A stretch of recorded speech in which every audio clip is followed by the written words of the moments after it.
The ADHD brain is wired differently, so let's talk about the neuroscience of focus.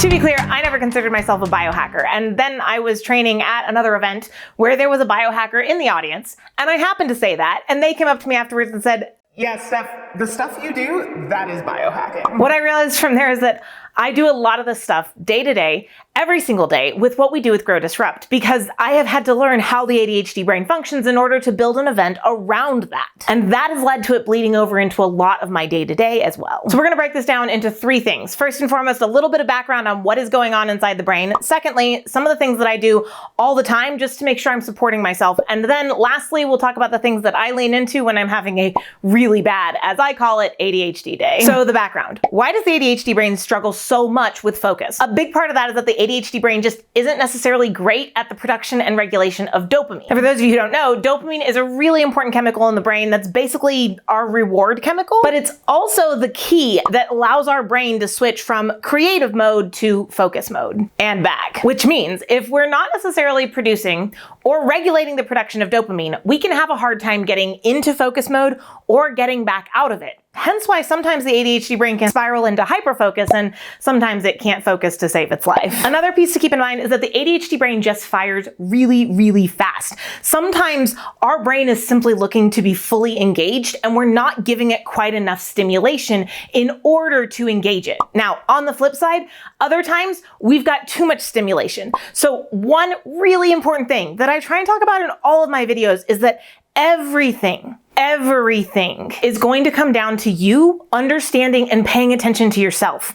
You're going to have to be the one to recognize when, hey, you know what? I need more stimulation today. And you know what? I need less stimulation. That is going to be up to you. But there are quite a few things we can do. So let's talk about some of the day-to-day things that I do that help me stay focused and stay productive throughout an entire workday. First and foremost, clear the clutter.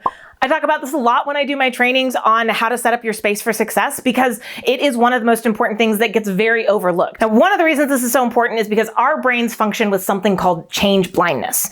So change blindness comes from the fact that we receive billions of stimuli every single day inside the brain. A lot of them aren't necessarily worth paying attention to. For example, I'm wearing a shirt. I don't necessarily need my brain to recognize the fact that I'm wearing a shirt and it's touching my skin and it's clinging to my arms and I don't need to know that. So the brain leans on something called change blindness, where it literally shuts down and ignores the stimuli, at least in the conscious portion. This is why you can walk into a room sometimes and when you sniff, you smell something, but after you've been around it for a while, you don't necessarily smell that same smell. That's change blindness. And what's happening is that when your workspace is cluttered, your brain is receiving all of that stimuli, but it's not necessarily letting you know. This is causing 2 problems. 1, your brain is now using energy to process information that it doesn't need to process. And 2, when your brain starts looking for additional stimuli, it's going to find something to get distracted with. So short version, clear the clutter. At least once a week, go through, clear off the clutter from your desk. I have what I call basically a clutter basket that sits under my desk. And every single week I will go in, pull stuff off, throw it down there if I'm not ready to throw it away. And usually a month later, I've forgotten what was in there and I can throw it away without, worrying. Next up is lighting. If possible, avoid overhead lights.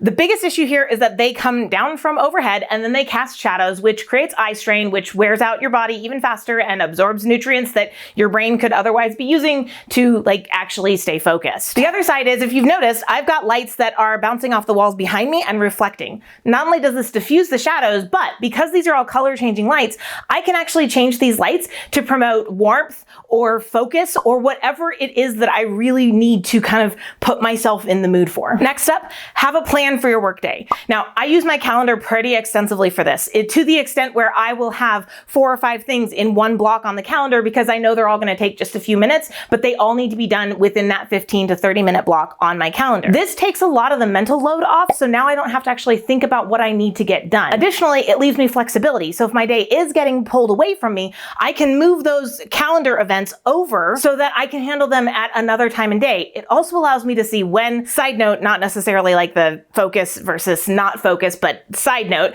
it also allows me to actually be able to plan my week a little bit better so I can try and avoid falling into the trap of time blindness where I don't recognize how long something's going to take, forget something needs to be done, or just don't pay attention to what's on my calendar at all. Next up, I frequently use either glasses or a hat to create kind of a blinder effect, like the old-timey horses pulling the carriages. This goes a long way for pulling my attention down and putting me in focus mode, but also kind of cutting off the sides so that I can't necessarily get pulled into 40 other things. And last but not least, day to day, I typically always have music going in my office. Now, there are some people that this doesn't work for. There are some people that this is desperately important for. One of the most important keys is that if you're gonna have music going in your office, you have to make sure it is music that you know. It doesn't necessarily have to be Bach or Beethoven or whatever classical music if that drives you nuts, but it does need to be music you know. And by know, I mean know well enough that it becomes background music for your brain, not something you're listening to. So maybe don't pick something that you want to jam out to, just pick something that you have maybe had playing forever in the background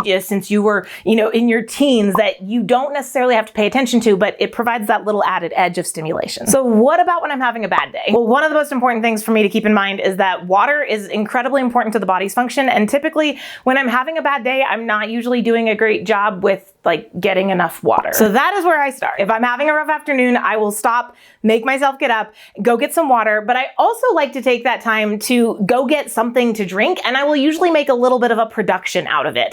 Maybe this is making a pot of tea and doing like a little mini tea ceremony, or making a coffee, or something that is going to take a minute to put together that I can really give myself space to just focus on doing that thing. And then I will sit down and give myself space to focus on just maybe not the full cup, but at least the first few sips. Really enjoy it. Pay attention to the taste, pay attention to the experience of drinking that drink. This is something that's really easy to focus on, and so it becomes something that is really easy to start to pull me into focus mode, and if I'm frustrated with something, allows me to get some space from it. Next up, I will make sure that I go and do some clear glass activities, especially if I'm really spiraling. Now, if you have been following me for any length of time, you know clear glass activities are activities that we do to clear our glass in terms of emotional quotient levels. It is things that we do that kind of allow us to clear out the clutter and the frustration and the red that starts to seep in day to day when all of the stress hormones start to build up. For me, this is stuff like going to play the violin, or going for a walk, or working on my fantasy books. Next up, I will typically stand up, and if I'm really having a rough day and I need to go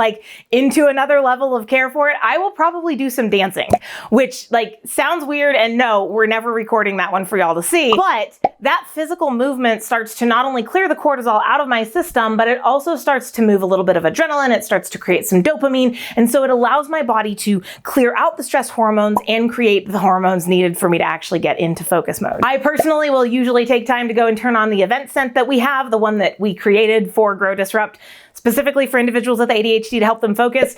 That's a perk that I get to take advantage of because, I own the company and I have the scent, but I would encourage you to train your brain. Pick a scent that is your focus scent, and then train your brain that this is your focus scent so that you can, when you're having a bad ADHD day, you can lean on that. If you want me to train your brain on the scents, you're welcome to join us at one of our events, and then I'll make sure that you get to go home with a little bit of our event scent so you can take it to make it your focus scent too. Last but not least, I may choose a small reward, either up front or on the back end. That small reward could be the drink, the tea, the coffee, whatever it is that I've made myself. It's not always though. Sometimes that isn't enough for me to get a real dopamine boost from. So sometimes I will choose a small reward. Now, I usually try and steer clear of sugar-laden rewards because they tend to create spikes and valleys in the dopamine, just like blood sugar. So I try to avoid those ones, but I may go do 15 minutes of reading on a book that I'm really enjoying, or I may go do 15 minutes of working on my fantasy book, or I may tell myself that, hey, you know what? I'm gonna clear these 3 things off my plate for the afternoon. If I can get these 2 things done, I'll wrap up early, and then I get to be done for the day, and I get to go do whatever it is I wanna do, which, let's be honest, is usually writing on my fantasy books. Focus is not necessarily the easiest thing for individuals with ADHD, but it is possible. I think one of the biggest things to keep in mind for all of us is that, one, all of our experiences are going to be just slightly different. That is part of the beauty that is ADHD, and the fact that everyone's brain chemistry is just slightly different. But also, that means that you get to take what works for you and keep it, and eliminate what doesn't. But you get to build a toolbox of all of the things that do help you get into focus mode so that you can be the best version of yourself.